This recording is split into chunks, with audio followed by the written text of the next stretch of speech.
We're living in a time of constant self-love and gratification for one's things that they do. And I'm not saying that's a bad thing. Self-love away. Give yourself the self-love that you want to give yourself.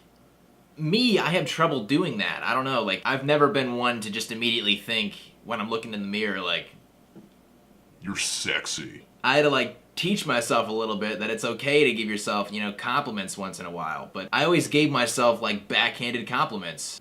I think you'd be able to rock the bald look eventually. You kind of look like a CW superhero a little bit. Skinny fat Ben Affleck. So I was able to find a healthy balance eventually, but I was going through old pictures as one does sometimes. I don't know, every time I look up like an old photograph, it ends up being like, let's just look through all the albums of my childhood. And then I end up going through every single photo, and a lot of them I'm wondering, why? Why did I take that? Nice. I'm just gonna start with this one. Nobody else is wearing orange. I don't know why I was like, an orange collared shirt would do. I looked European with the plaid pants. Yeah, it's pretty cool going to the cool big white house that's with a red roof and it's cloudy. I love standing kind of awkwardly away from everybody and it makes me look like I'm part of a big crowd. Somebody should have told me plaid was a bad idea. Yeah, this would be a cool look. You know, big shoes, plaid shorts, and a big bright orange shirt. And on to the lesbian phase. I'm led to believe that every boy going through puberty goes through a little phase I'd like to call the lesbian phase. This is when they're developing as a man. They almost look like a butch woman. But you gotta admit I look a little like Rachel Maddow or something in that photograph.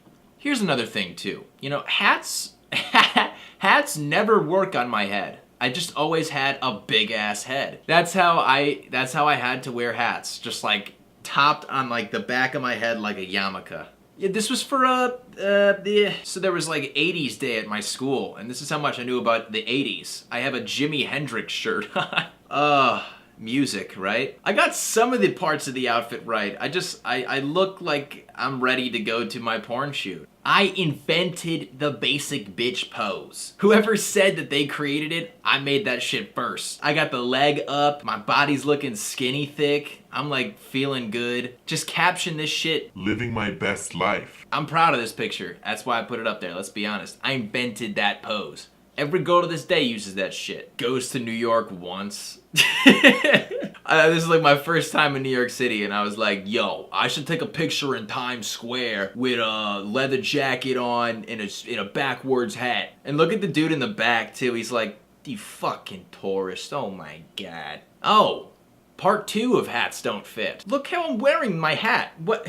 Somebody should have stopped me a long time ago. They should have just told me hats will never work for your crystal skull shaped head. And that's when my girlfriend knew I was a psychopath. I look horrifying in that picture. And I'm still happy she's with me to this day. Thank you for not leaving me after that photograph immediately. Just happy I didn't eat garlic either. That's it for the self-roast. If you're ever bored on a day like this where it's kinda shitty outside, just enough to have you not go outdoors, just take a look at some of your old photographs and you never know what you might find. Biggie. This goes